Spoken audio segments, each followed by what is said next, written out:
Avant d'aller plus loin, abonne-toi et regarde cette vidéo jusqu'à la fin, parce que ce que Sergio Ramos a révélé change complètement la façon dont on voit la rivalité Messi-Ronaldo, et tu ne le comprendras vraiment qu'au dernier moment. Pendant plus de 10 ans, Sergio Ramos a été le visage de la résistance du Real Madrid face au Barça. Il a traqué Lionel Messi dans chaque classico, l'a fauché, provoqué, fixé du regard dans les duels les plus tendus du football moderne. En parallèle, il partageait le vestiaire avec Cristiano Ronaldo, voyant de l'intérieur une machine à record marquée saison après saison, transformer chaque occasion en but, chaque match en démonstration de puissance. Ramos konai site Ronaldo Mielski Kikonki.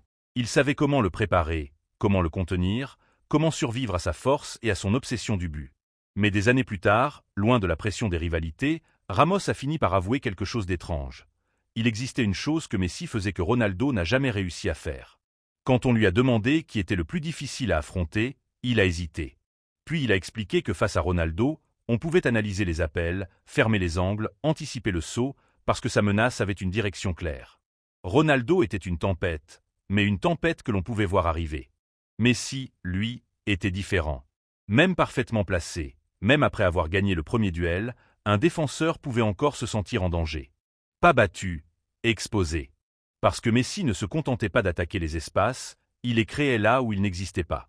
Et c'est à ce moment-là que Ramos a compris que face à Messi, il ne s'agissait pas simplement d'arrêter un joueur, mais de survivre à une distorsion du jeu lui-même.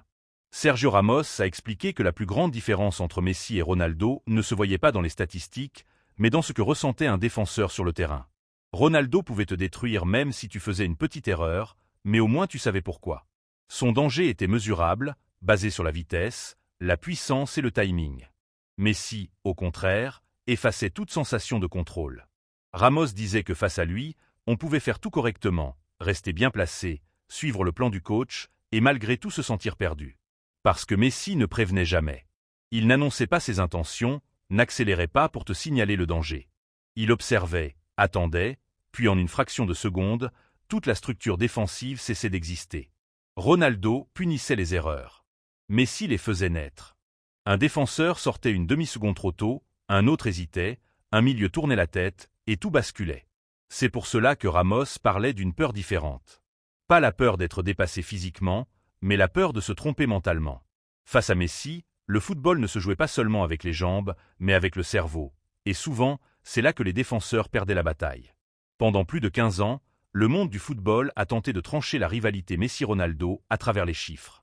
Les buts, les trophées, les ballons d'or, les grandes nuits européennes. Et selon ces critères, Cristiano Ronaldo a bâti un héritage presque irréel, avec des saisons à 50 ou 60 buts et des finales décidées par sa présence. Ronaldo incarnait l'efficacité pure, la domination par la force et la répétition.